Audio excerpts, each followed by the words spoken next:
Bueno, buenos días a todos.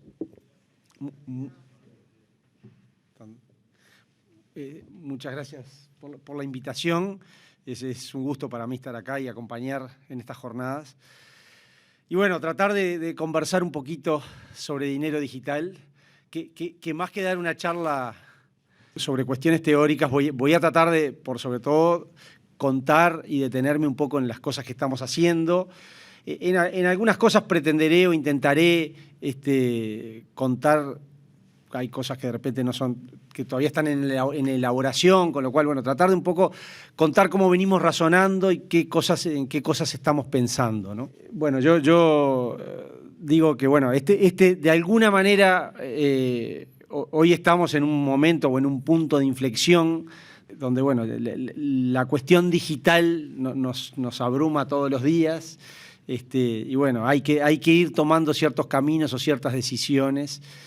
Un poco eso, yo contaba, contar un poco la agenda que tenemos actualmente, hablar un poquito del dinero electrónico, lo que hoy ya tenemos en el banco.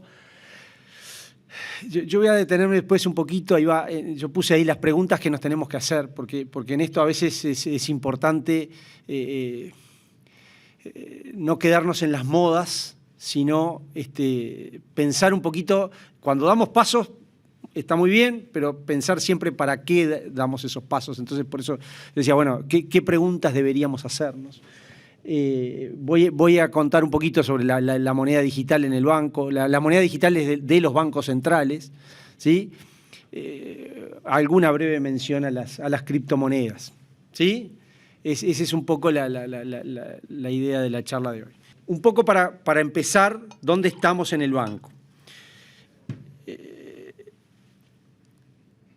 Nosotros sobre fines del año pasado, fines del 2020, publicamos esto que está ahí, que es una hoja de ruta del sistema de pagos, ¿sí? Entendemos que era bastante importante que toda la ciudadanía, todo el país, pero sobre todo las partes más interesadas en los temas, tuvieran una señal de hacia dónde quiere ir el banco. Esa hoja de ruta, de alguna manera, lo que plantea son una serie de principios, ¿sí? Principios generales, pero después baja a tierra algunos planes que tenemos y terminaba proponiendo lo que íbamos a hacer durante el 2021 y el 2022, ¿sí?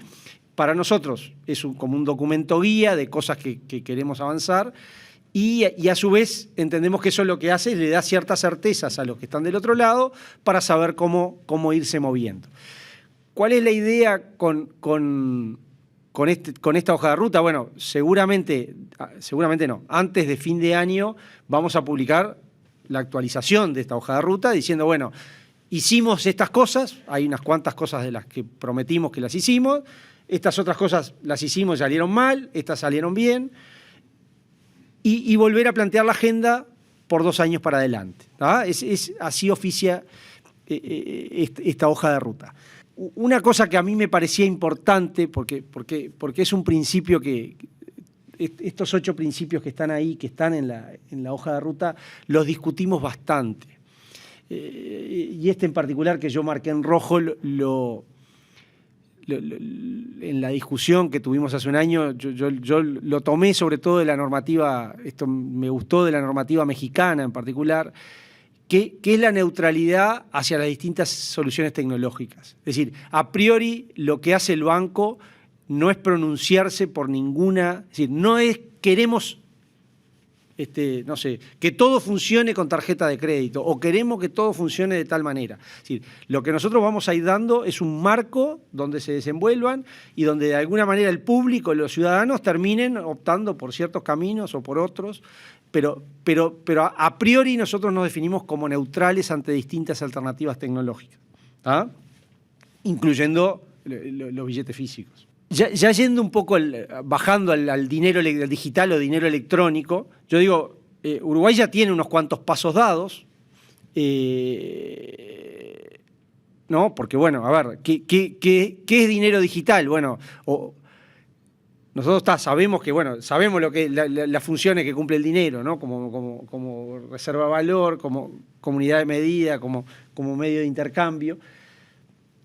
Y Uruguay ya ha dado en años anteriores, ha dado ciertos pasos, y yo digo, hoy ya tenemos ejemplos, ahí, bueno, está muy chiquito, pero es la definición que hoy da la normativa del Banco Central de lo que es dinero electrónico, y tenemos algunos agentes que hoy ya emiten. Yo puse esas 5, estos son los que se llaman IEDES, o instituciones emisoras de dinero electrónico. Puse estas 5, el criterio que usé, hoy tenemos casi 12 o 13 inscriptas. De estas 5 en particular las puse porque son las que tienen página web y de alguna manera hacen una emisión activa de esto. Hay otras que están todavía en proyectos y encaminando, pero estas 5 hoy tienen modalidades de dinero electrónico funcionando, con más desarrollo, con menos desarrollo, pero funcionando, ¿no? Entonces, este ha sido un paso bien interesante que Uruguay ha dado y que yo creo que es en cierto sentido pionero, porque sobre muchas de estas plataformas de dinero electrónico se han empezado a desarrollar otras actividades y otros productos que van avanzando y que de alguna manera terminan compitiendo o terminan haciendo que el público las prefiera de repente sobre los billetes y monedas físicos o sobre los depósitos bancarios comunes y corrientes. Cuando empezamos un poco esta discusión, nos planteamos decir, bueno, a ver, ¿qué rol tiene que cumplir el banco? ¿No? Es decir, ¿qué cosas desde el banco tenemos? ¿No? Nosotros tenemos un mandato legal, que es ese que está a la izquierda, que es de alguna manera velar por la seguridad, integridad, eficiencia y acceso del sistema de pagos, ¿no? Entonces, bueno, ¿qué cosas tenemos que hacer y para en definitiva dar confianza en la moneda? Lo primero y más básico es proveer una unidad de cuenta, ¿no? Creo que eso hoy razonablemente lo cumplimos. Tenemos que proveer los medios para asegurar que todos los pagos mayoristas se liquidan, ¿sí? Cuando hay pagos en medios digitales hay que asegurar que esos pagos funcionan y es el Banco Central quien liquida todos esos pagos.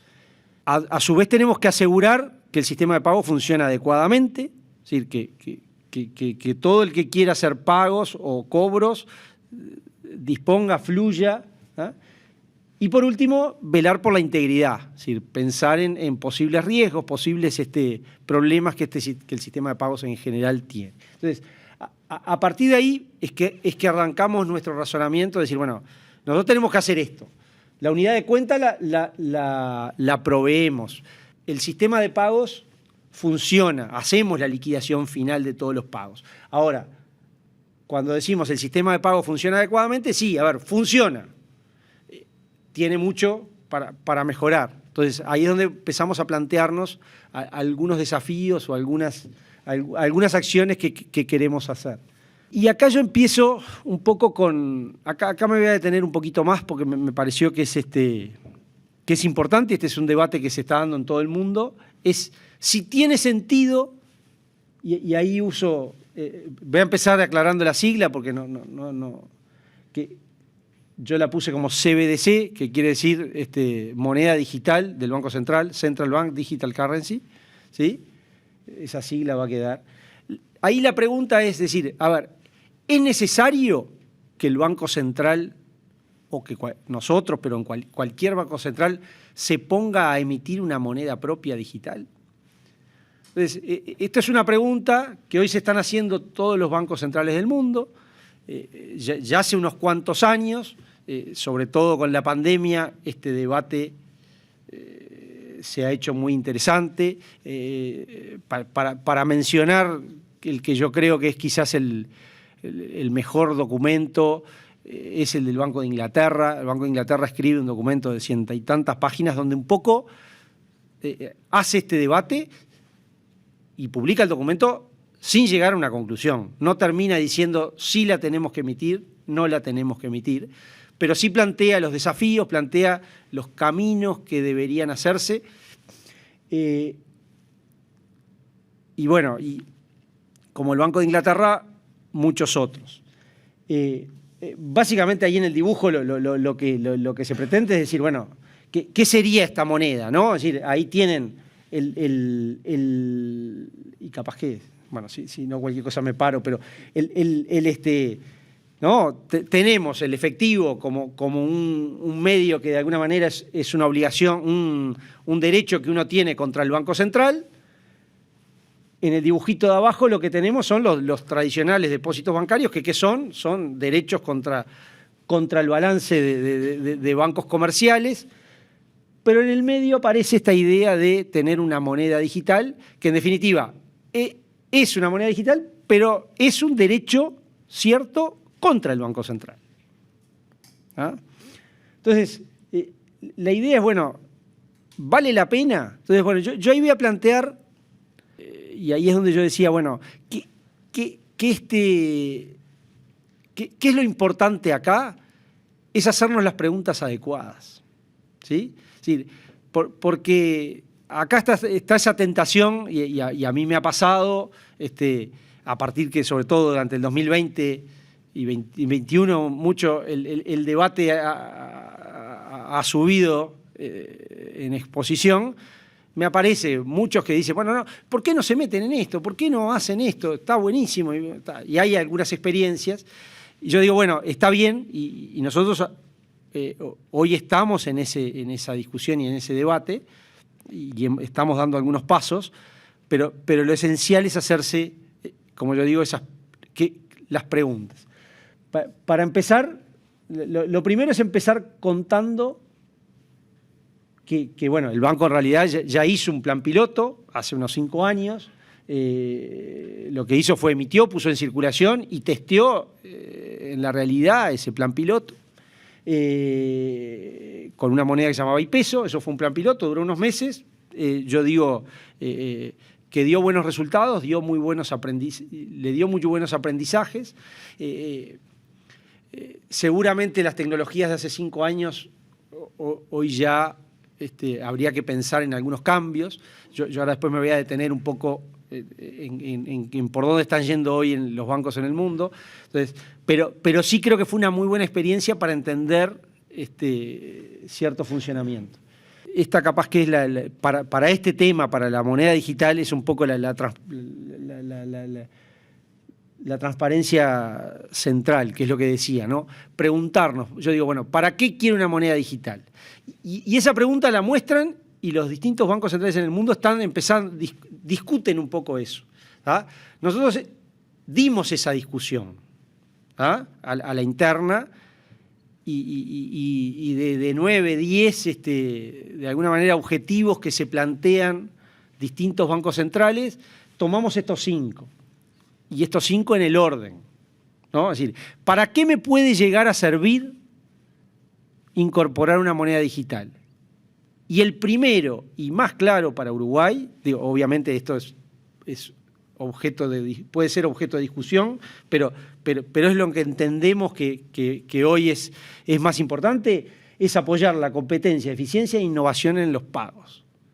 ¿Sí? ¿Qué pasa? Hoy Uruguay tiene un sistema de pagos que está bastante atrasado en muchos aspectos. Cuando uno hace la comparación con la región, ranqueamos bastante diría que, salvo algunos países que hoy tienen problema con su moneda y que algunos conocemos, en general estamos peor que casi todos. Cuando uno mira por producto, ¿no? Si se pueden hacer transferencias inmediatas, si se pueden hacer lo que llaman transferencias de débito. Hay un montón de productos que están disponibles en toda Latinoamérica, salvo en Uruguay, en Venezuela y en algún otro país de Centroamérica. En general están en todas las demás. A eso le agregamos que la fluidez de los pagos es muy costosa. Ustedes, de repente, los que tengan actividad comercial o eso, sabrán que los costos de transaccionar para los comercios, para las empresas, son muy altos en forma comparativa. Entonces, eso nos lleva a un poco pensar, decir, bueno, el primer objetivo que deberíamos tener es es esto, apoyar la eficiencia y la innovación. Es decir, una moneda que permita que los intercambios, los pagos, puedan llegar a ser más ágiles y más fáciles de resolver. Después hay otros objetivos. Ahí yo puse satisfacer las necesidades de pago en una economía digital, ¿no? Capaz que está atado, pero hoy razonablemente uno puede comprar en un mundo donde deja de ir al supermercado físico y compra por la web, que se compra un buzo y lo compra por la web. Bueno, la moneda digital también podría colaborar en eso. Creemos que al final también puede fortalecer y hacer un sistema de pagos más sólido y más resiliente. Eso tiene que ver con que en la medida que el centro de ese sistema de pagos termine siendo una moneda digital con respaldo del Banco Central, y bueno, puede evitar problemas que pueda tener alguna institución, problemas que pueda tener... Ese es un objetivo que entendemos que también aporta. De nuevo, insisto, el primero para nosotros es como el clave.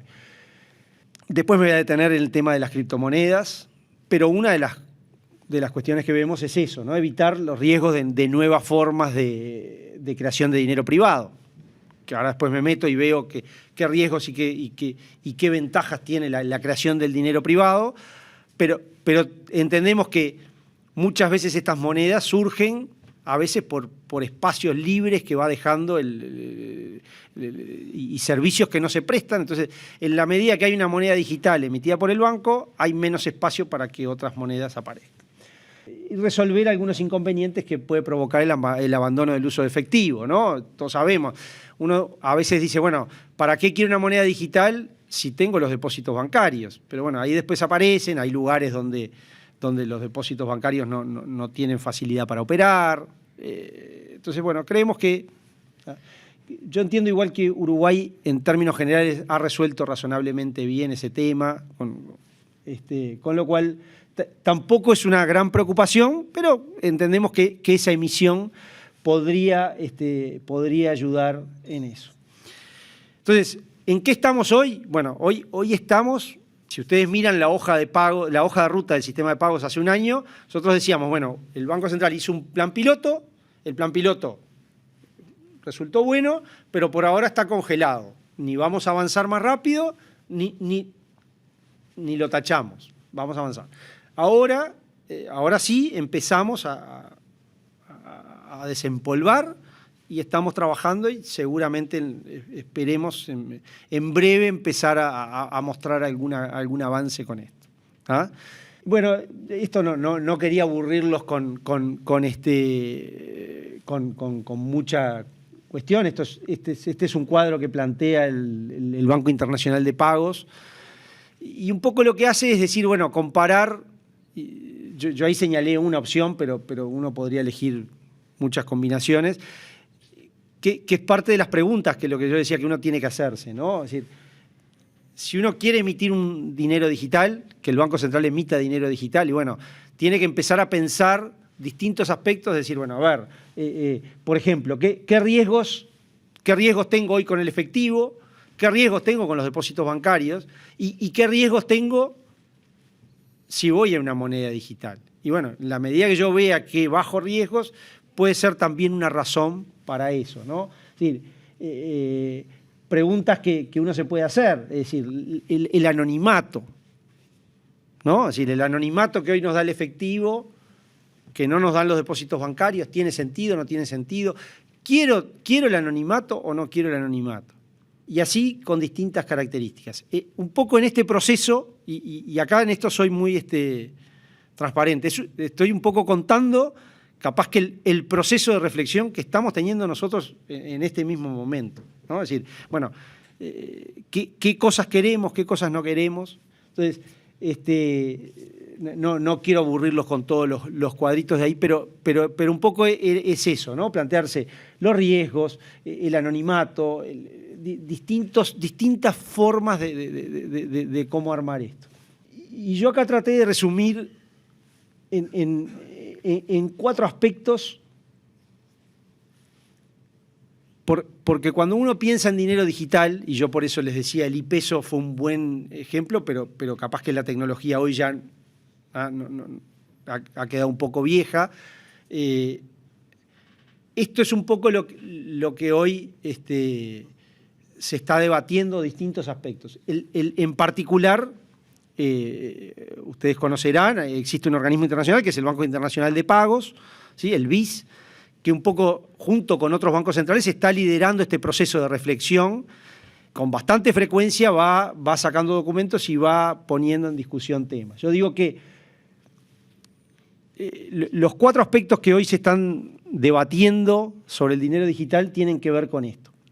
Es decir, el papel que tiene que cumplir el Banco Central y el papel que tiene que cumplir el sector privado. Ahora me detengo después en eso.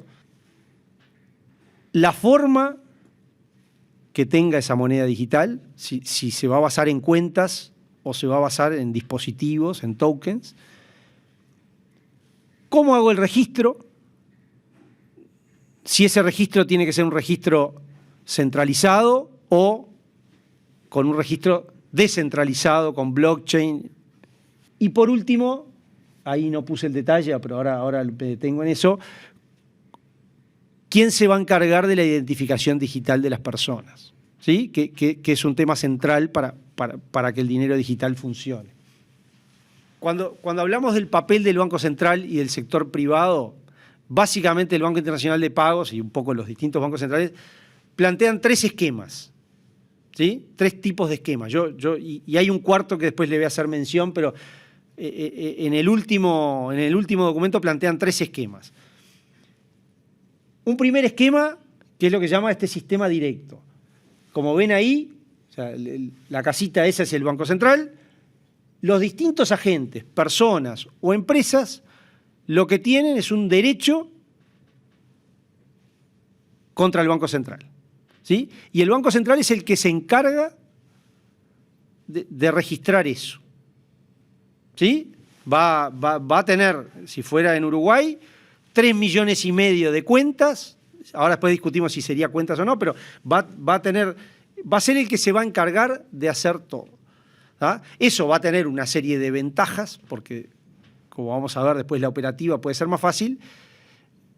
Eso lo que sí obligaría, y por eso hay pocos ejemplos de esto, terminaría obligando a que, por ejemplo, el Banco Central hiciera la apertura de 3,5 millones de cuentas con sus respectivas debidas diligencias para el control del lavado de dinero. O sea, casi que se transformaría en un banco comercial, ¿sí? Entonces, tiene sus ventajas y tiene sus desventajas, pero básicamente este es lo que se llama el sistema directo. Es decir, el Banco Central emite la moneda que tiene un sostén electrónico, digital, pero directamente ese derecho contra el banco.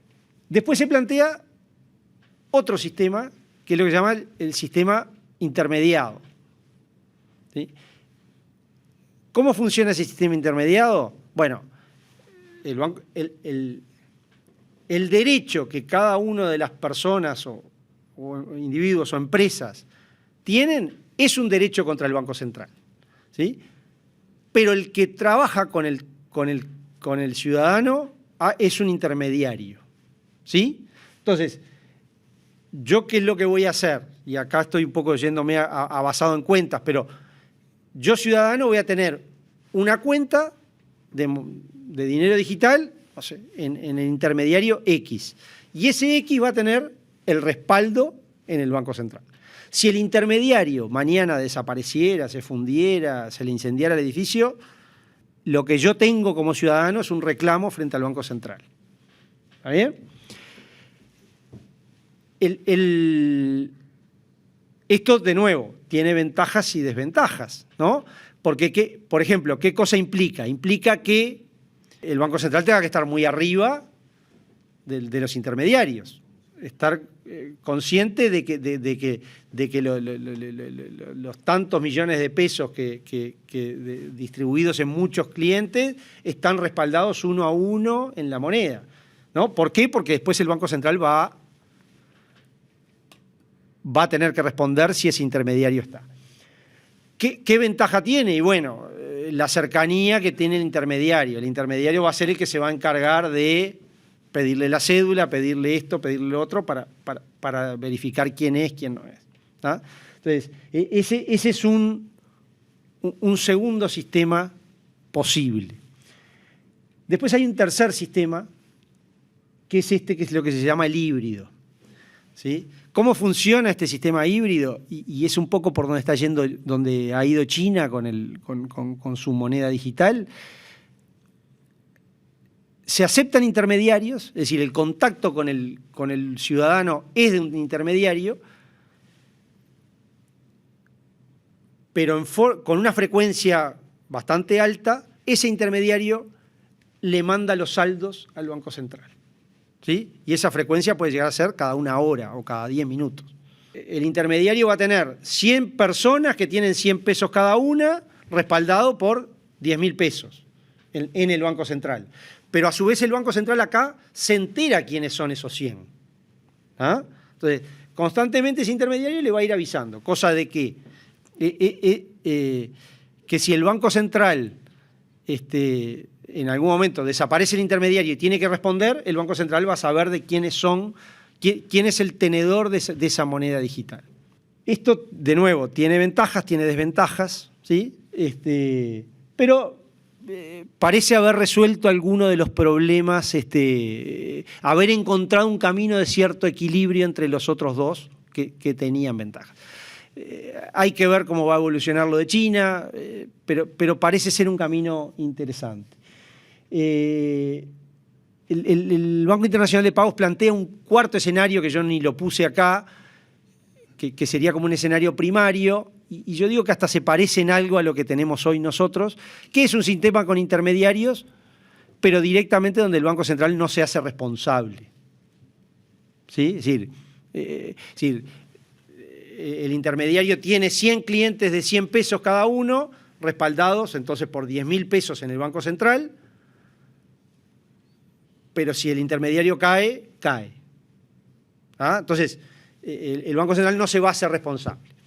Esa cuarta opción, en el último documento, por alguna razón el Banco Internacional de Pagos lo retiró de su esquema, pero es una cuarta opción que también podría manejarse. Entonces, con esto un poco contar distintas alternativas. Yo digo que quizás este es el eje central, la pregunta central que uno tiene que hacerse, optar por un modelo, por otro, bueno, va a tener. En esa reflexión estamos, si queremos caminar. Yo decía, la segunda pregunta es si vamos por un sistema basado en cuentas o en instrumentos digitales. Acá voy a dar un poco más mi opinión personal. Yo creo que el debate se ha ido laudando hacia el sistema basado en cuentas, es decir, que la moneda digital uno sabe de quién es cada peso con precisión. Obviamente el anonimato puede tener cierto sentido, puede tener un sustento filosófico atrás, puede haber pero en el mundo, y creo que en algunos aspectos hacia dónde vamos en el mundo, creo que hoy todo decanta para pensar en que si el Banco Central o cualquier Banco Central emite una moneda digital, tiene que ir por un sistema basado en cuentas. ¿Tá? Aunque sea con un intermediario, pero sí saber la transaccionalidad, tenerla conocida. No, acá simplemente puse, porque no me iba a detener, es decir,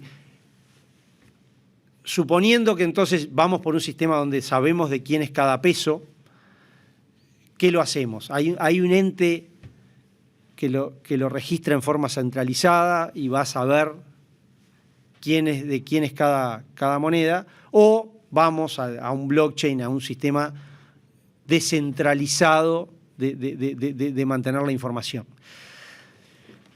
Yo ahí al revés, ¿no? Creo que todavía ese debate, a diferencia de lo que decía en el anterior, es todavía bastante más complejo, porque el blockchain, si bien va ganando terreno día a día, también aparecen inconvenientes desde lo ambiental, porque tiene un consumo muy grande de energía, la gobernanza, y bueno, cuando uno lo mira desde el Banco Central, a veces esa gobernanza descentralizada nos hace poner un poco nerviosos, digamos, ¿no? Entonces, tiene quizás sentido tener alguien que se encarga de llevar y lleva todo el registro. Desde el punto de vista de la seguridad tecnológica, llevar en un único lado esos registros también tiene sus desventajas. Pero bueno, ese es un poco el tercer debate de qué hacer. El cuarto, capaz que a esta altura de los acontecimientos todavía no muy relevante, pero esto es bien importante y esto vale para la moneda digital, pero vale para muchas cosas, es quién se encarga de trabajar con la identificación digital, ¿sí? Y ahí los distintos países han ido eligiendo distintos esquemas, ¿no? Es decir, ¿quién identifica que Juan Pérez, que es el que tiene el dueño de ese dinero digital, es Juan Pérez, ¿sí? Y bueno, ahí tenemos esquemas donde hay esquemas de identificación digital privados, en otros mixtos y en algunos casos donde desde el Estado se genera una identificación. Uruguay en términos generales ha ido a ciertas intervenciones públicas y bueno, pero todavía queda camino por recorrer. Y esa es un poco la cuarta vía o la cuarta cuestión a conversar. Yo acá quise traje esta foto, pero porque a veces hablamos de moneda digital y bueno, yo ahora conversé, estuve unos minutos hablando de si conviene o no conviene que el Banco Central emita una moneda digital, pero a veces lo que perdemos de vista es todo el entorno, toda la infraestructura que se mueve o que existe para que el dinero funcione, ¿no? Y eso que nosotros, y ustedes en particular más que nadie, conocen todo lo que hoy funciona para que el sistema de monedas y billetes funcione, ¿no? Porque tenemos desde cuestiones de seguridad en los billetes, seguridad en las monedas, tenemos cajeros automáticos que nos dispensan, tenemos lugares donde ir a depositar, tenemos lugares donde se custodian esos billetes, tesoros, etc. O sea, hay toda una infraestructura para que eso funcione, para que los billetes funcionen y circulen de manera adecuada. Entonces, cuando uno se plantea ir a dinero digital, es bien importante tener esa infraestructura y construir esa infraestructura. ¿Ah? Y yo en particular, ahí es donde creo que es donde soy más crítico de lo que ha hecho Uruguay en cuanto a digitalización. Es decir, hoy, como les conté, tenemos las IEDES, tenemos ciertas formas de dinero digital, ¿sí? Podríamos pensar en ir a una moneda digital del propio Banco Central, o sea, tenemos eso, pero lo que nos está faltando por sobre todas las cosas son las carreteras.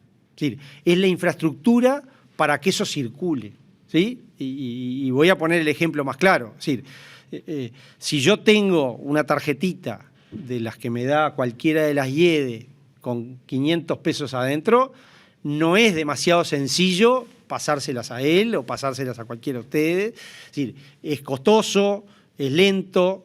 Entonces, esas carreteras son quizás hasta más importante o bastante más importante pensar en la construcción de esas carreteras digitales más que en la discusión de si tenemos que tener una moneda o no tener una moneda. Esa discusión de si tenemos o no una moneda la vamos a dar, la estamos dando y espero en no demasiado tiempo hacer algún pronunciamiento sobre eso. Pero bastante más importante es pensar en esas carreteras. Y yo digo que acá está un poco el centro de la cuestión, cómo el mundo ha avanzado en lo que se llaman los sistemas de pagos rápidos, ¿sí? O Fast Payment System, van a ver la sigla, el FPS. Donde, bueno, empiezo por los más viejos, capaz que el sistema inglés es un sistema de pagos rápidos que ya tiene más de 10 años, es un sistema de pagos entre bancos que funciona muy, muy bien, al instante, sin costos para el usuario, es todo gratuito, con lo cual eso ha hecho desarrollar enormemente. ¿Ah? Esa experiencia quizás es la más vieja y la que ya tiene cierta madurez, pero han empezado a aparecer economías emergentes que han hecho enormes esfuerzos por esto, y esto les ha llevado a tener unas mejoras en el funcionamiento de toda su economía espectaculares, ¿sí? El emblema en el mundo quizás es la India, con el UPI, que es un sistema de pagos inmediato, que toda la población lo ha adoptado, y lo ha adoptado de forma masiva, muy bien. El mejor ejemplo más cerca es el de Brasil, ¿sí? Brasil lanzó una plataforma a fines del 2020, una plataforma que se llama Pix, ¿ah? Que hoy ya es el responsable de más del 15% de todos los pagos que se hacen en Brasil, o sea, en un año, ¿ah? Con muy bajos costos, o sea, gratis en muchos de los pagos y con costos mínimos en otros pagos, en pagos a comercios, costos muy razonables, bastante más abajo de lo que pasaba antes y bueno, muchísimo más abajo de los costos que tenemos en Uruguay. Entonces, Brasil ha hecho un esfuerzo muy importante. Yo siempre digo, hago esta seña con la gráfica, porque nosotros venimos siguiendo, Pix publica la cantidad de pagos que se hacen todos los meses y las gráficas son así. O sea, uno ve crecimiento todos los meses. México es otro ejemplo, ahí los datos no son tan buenos. A ver, viene creciendo y viene funcionando muy bien, pero el crecimiento es mucho más lento que Brasil. Han sido bastante más rígidos en el armado de la estructura, pero viene funcionando razonablemente bien. Argentina, que no lo puse acá, está terminando de lanzar el 29 de este mes, está lanzando un sistema de estos. ¿Ah? Por eso digo, yo creo que a mí me gusta ese ejemplo de Argentina, porque como a veces un país con una economía bastante complicada, con un montón de problemas y en general en el país, está dando pasos en este camino. Es decir, uno no precisa estar en Alemania para dar estos pasos. Es decir, aún países que están teniendo ruidos en otros lados, están dando pasos por acá. Entonces, por eso decía, sistema digital, tenemos cuestiones para avanzar. Hoy tenemos las IEDES, tenemos la idea de ir hacia la moneda digital emitida por el propio banco, pero es bastante más importante avanzar en esta infraestructura. ¿Ah? Hay otros caminos. Nosotros en esa hoja de ruta contamos un poco lo que hemos hecho este año, que yo diría que ahí quizás el centro es lo que se llama la multiadquirencia, que es permitir la apertura de todo el sistema de tarjetas, de pagos por tarjetas, hacerlo bastante más,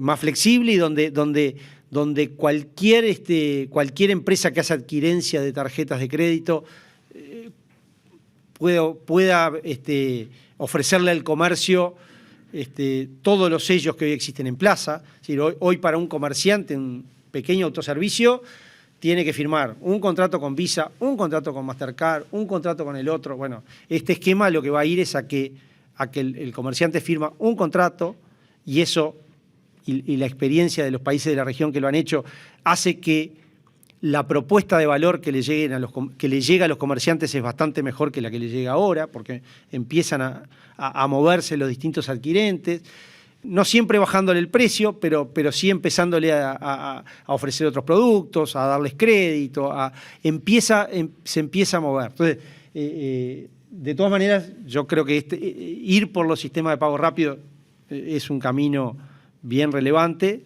Hay que hacer mejoras también en otras cuestiones. Por eso no nos tenemos que olvidar de seguir mejorando esa infraestructura para que los pagos digitales funcionen, ¿no? Y bueno, por último quería, porque bueno, como la charla la titulamos Dinero Digital, no es menor contar un poquito y hasta donde pueda dar alguna opinión de los activos virtuales. Como ustedes saben, lo que está pasando en el mundo es una proliferación de emisión de dinero privado, con más seguridades, menos seguridades, con ciertos esquemas, con distintas virtudes en cada moneda, que lo que está haciendo es que, bueno, que hoy en día circulan un montón de monedas que le pueden traer ciertos riesgos a la economía en general y le pueden aportar algunas cosas positivas. ¿Ah? Nosotros lo que hemos hecho desde el banco, porque un poco la postura que hemos tomado en los últimos meses o en el último año, es decir, bueno, los activos virtuales le pueden poner mucho ruido, mucho riesgo a la economía en general. Ahora, estos activos virtuales existen, circulan, en Uruguay bastante, o en términos medios, pero hay países, y ahí por ejemplo pienso en Argentina, donde con las dificultades que tienen con su moneda nacional, la circulación de activos virtuales es muy fuerte. O sea, hoy hay muchos exportadores argentinos exportando y cobrando, ya negociando en el contrato que van a cobrar en activos virtuales. Es una realidad que no podemos desconocer como reguladores. Entonces, ¿qué cosas hemos hecho? Lo primero que hicimos, y esto es como, por eso hasta ahora veníamos como negando la realidad, lo que hicimos el 1 de octubre fue sacar un primer comunicado desde el Banco Central marcando nuestra postura. Lo primero que nos importaba era que la ciudadanía tuviera claro los riesgos que esto tiene. ¿Sí? ¿Por qué? Porque, bueno, desde muchos fraudes, volatilidad, porque todos vemos que el Bitcoin a veces vale $45.000, al otro día vale 62, después, ¿no? Cuando uno mira en el largo plazo subiendo, pero nadie me garantiza lo que va a valer mañana. Y no siempre la ciudadanía tiene claro eso. Entonces, lo primero que hicimos fue, de alguna manera, pedirle a la ciudadanía que mirara muy bien la letra chica de esto y que viera los riesgos que está corriendo. Después tenemos un grupo de trabajo que en particular, acá no hay ninguno, pero la verdad es ninguno de ellos, pero que tomó el tema y está trabajando en forma espectacular en el banco con esto. Ese grupo de trabajo elaboró un documento, que no sé si lo puse ahí, que por ahí abajo es un documento guía, que trata de, para empezar desde lo más básico, que es definir qué es un activo virtual y darle un marco, hasta empezar a ver qué cosas se pueden hacer, qué cosas no se pueden hacer, si es necesario que aparezcan regulaciones sobre estas empresas. Es decir, está haciendo un documento marco. ¿Ah? El documento marco en realidad ya está, lo tenemos ya hace un par de meses. Lo que está haciendo ahora ese grupo de trabajo es conversando con la industria, con la industria de activos virtuales, pero también con la industria tradicional, financiera, para tratar de pulir ese documento, y tenemos la intención del mes que viene publicarlo ese documento. ¿Ah? No queremos ir como fue El Salvador, que decretó el Bitcoin como una moneda de pago, eso está fuera de nuestro ámbito, pero sí entendemos que tenemos que pintar la raya de la cancha, ¿sí? Yendo a términos futbolísticos, ¿sí? Es decir, bueno, estos son activos virtuales, esto se puede, esto no se puede, esto hay que preguntar, pero de alguna manera ir ordenando, ordenando el escenario. ¿Ah? En particular, uno de los objetivos que tiene ese grupo de trabajo, y lo vamos a cumplir, es antes de fin de año terminar de elaborar un proyecto de ley, ¿sí? En el Parlamento ya hay 2 proyectos de ley, el nuestro va a tratar de ser, yo digo, va a ser un proyecto de ley que no va a querer ser el proyecto de ley que defina todo, sino lo que nos importa es, donde vemos que hay ciertos agujeros legales hoy, tratar de cubrirlos, ¿sí? Porque es lo que termina pasando hoy. Los abogados están con una discusión de qué es un activo virtual. Es lo mismo que ¿Es lo mismo que un depósito bancario o es lo mismo que una vaca? Entonces, bueno, como hay esas discusiones legales, queremos ponerle un cierto marco que nos ayude a encaminar esto. De nuevo, siendo conscientes como reguladores de todos los riesgos que tiene esta actividad, pero también tenemos que ser conscientes que existe. ¿Sí? Búsqueda sacó hace unos días que hay 30.000 uruguayos que tienen activos virtuales. Yo no sé hasta dónde ese número será más, será menos. Nosotros no tenemos una estimación clara de eso, pero sí que es un tema que hay que resolver. Bueno, ahí puse un mapa un poco. De todas maneras, esta pintada de la cancha yo creo que lo que hace nos pone ahí un poco en lo verde, porque hoy la gran mayoría de los países, de nuevo, ya lo reconocen, ¿no? Es decir, podrán gustarle más, gustarle menos. En general, desde todos los bancos centrales del mundo, todos seguimos mirando con cierta cautela o con bastante cautela el avance de los activos virtuales, pero no dejándolo de reconocer, ¿sí? Entonces, por eso lo verde. ¿Y para dónde vamos a ir? Yo quise poner, pero solo a modo de ejemplo, 4 artículos o cuatro dibujitos de cosas, porque realmente es muy grande la incertidumbre de hacia dónde van estos activos virtuales. Lo primero que tienen es la tapa del libro de Friedrich Hayek, La desnacionalización del dinero. No sé si alguno lo leyó, pero yo lo había leído estando en facultad y este mundo de los activos virtuales me llevó a irlo a buscar a la biblioteca y ponérmelo a leer de vuelta, donde hace 50 años se proponía eso, la emisión privada de dinero, ¿no? Y cuando uno ve ese libro, y bueno, tiene muchas semejanzas con esto y hay mucha gente que piensa que, bueno, que el camino se va para esto, ¿no? Es decir, que esto es la puesta en práctica de lo que alguien escribió hace 50 años. Esa es una línea. Pero después uno va viendo que, como la noticia del medio, la Unión Europea le empieza a poner regulaciones y ciertas restricciones a esto porque empieza a ver los riesgos, ¿tá? Y lo mismo hizo China, y algo hizo Estados Unidos, más limitado, pero algo hizo. La noticia de abajo ven países que van al revés, pero igual con cuidado, ¿no? Suiza, Singapur, que están tratando de ser un poco más amigables con los activos virtuales, tratando de dejarles espacio. Muchas de estas empresas, una de las dificultades que tienen es que no tienen dónde radicarse, porque no las quieren demasiado en ningún lado. Incluso en el otro extremo de la versión de Hayek está este artículo del Economist que se hace esta pregunta y es muy, muy, muy bueno este artículo, que se hace la pregunta es ¿qué le pasaría al mundo si mañana el Bitcoin vale 0? ¿No?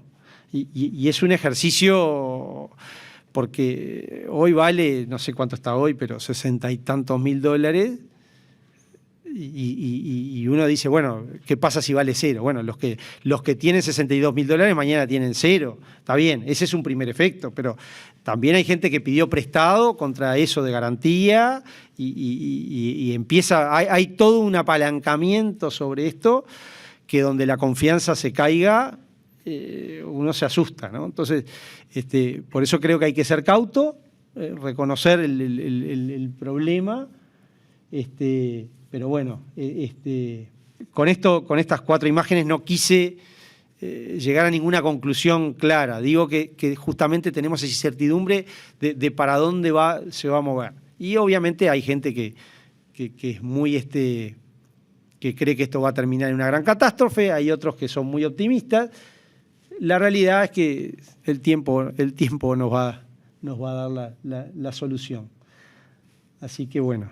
Con esto, esperando a ver, fui un poco haciendo un ping-pong sobre varios temas, pero bueno, tratando de que se entendiera un poco lo que estamos pensando, traté de justamente hacer eso, un poco la propia discusión que estamos teniendo en la interna del banco, contarla, y bueno, espero haya sido útil. Así que bueno, muchas gracias por la...